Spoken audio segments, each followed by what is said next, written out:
Mike, when's the book out and what's it like being famous these days?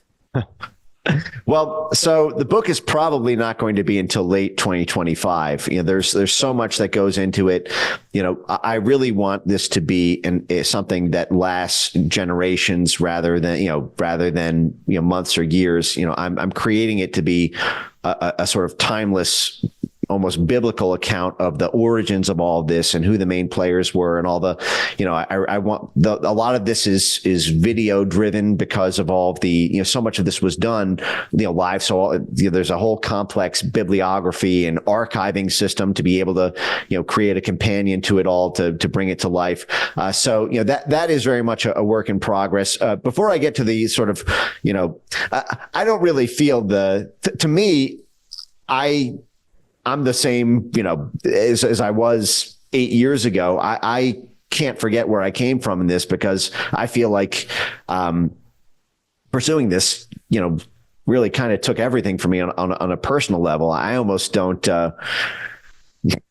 I went through, a lot of the costs probably from a different angle, that you talk about in being deplatformed. I've seen so many of my friends swallowed up or indicted by the Justice Department on BS. And I have no doubt that that's, going to happen to me at some point. And so I don't relish, the moment that way. I see myself as a vehicle for a message, and I'm going to keep, singing that song as long as there's a microphone in front of me. And, but I do want to say what you said about censorship works. That is very much a mantra of the censorship industry. Deplatforming works. But I will say one other thing, which is really fascinating about this, is you are definitely correct that they did not want people to notice it.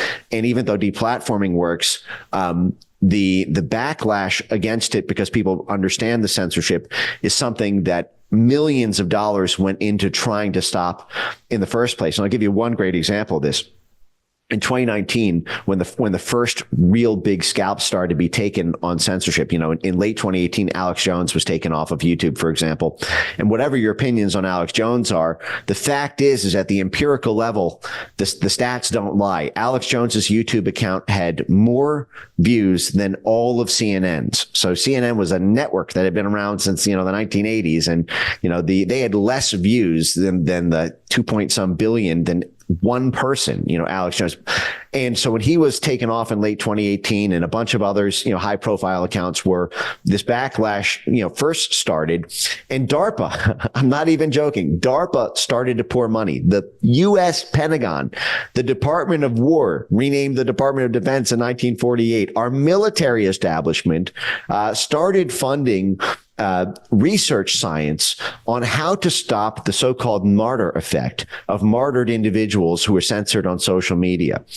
And some of these DARPA studies, and again, because I had to go through all this for the research in my book to look at all the military origins in the media censorship space.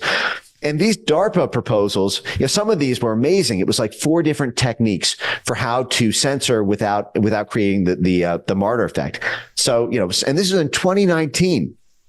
And so you had the classical top down, but then you had bottom up. Well, what happens to perceptions of censorship if we don't censor the number one person, but we censor their lieutenant class? If we network map the person that we're trying to censor and we say, okay, well, it's London Real that we want to take out, but London Real really gets its amplification because there are 4 or 5 accounts. They might have 2 million followers, but there are 4 or 5 different, people who've got 500,000 followers underneath them. If we keep London Real, but we take out those lieutenants, people don't think London Real is being censored, but now London Real has lost hundreds of millions of impressions. Okay, well, what happens if we only do a couple of lieutenants and now we target the much larger, they refer to it as a sort of megaphone, a funnel, where something starts with one content creator and then it filters out to a lieutenant class and then it expands into the larger sort of unwashed masses.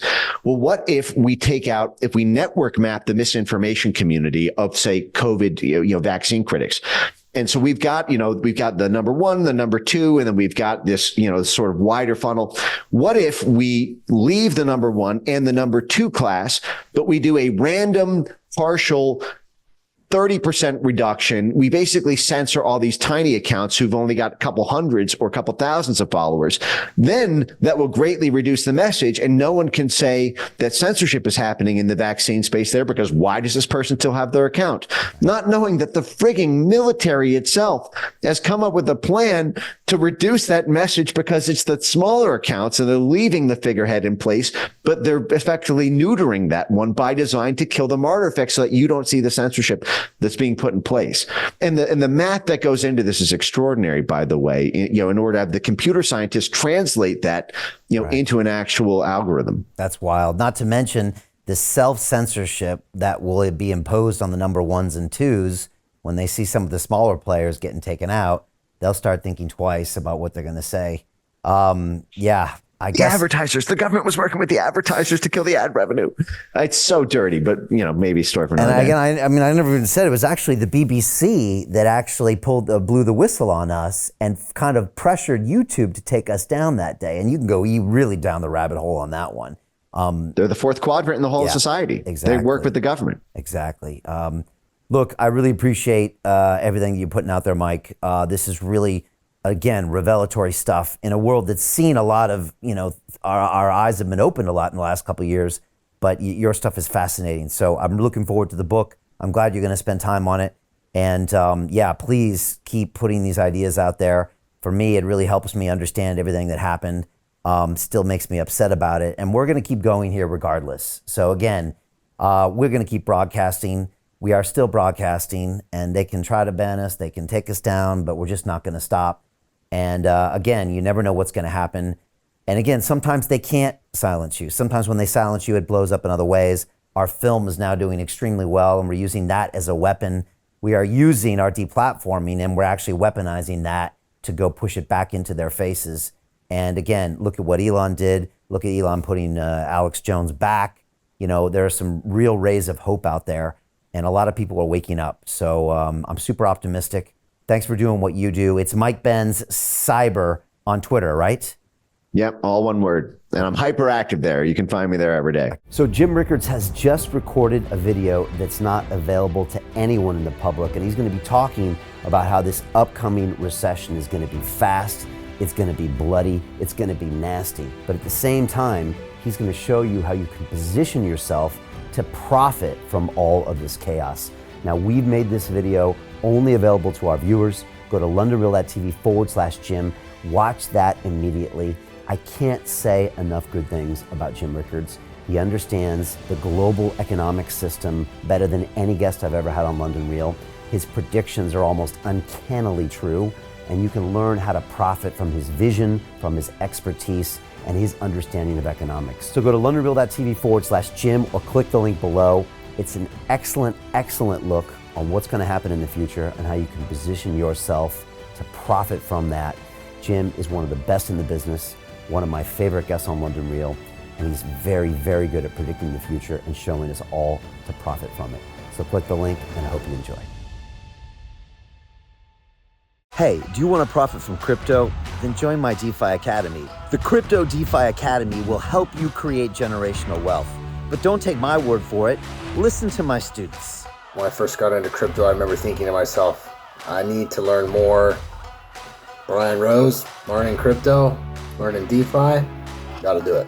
I am so grateful that I jumped in and did this. I had to break through some limiting beliefs that I can do this, that I can afford this, that I can be in this. It challenges the things that are deeply rooted within us. Joining DeFi Academy has been one of the best decisions I have made on my blockchain journey. This course was a life changer, a game changer, a huge eye-opener, coming from knowing practically nothing at the speed of the learning over 4 weeks was just fantastic. The information you provided in this class was invaluable. I feel far more confident in my next steps.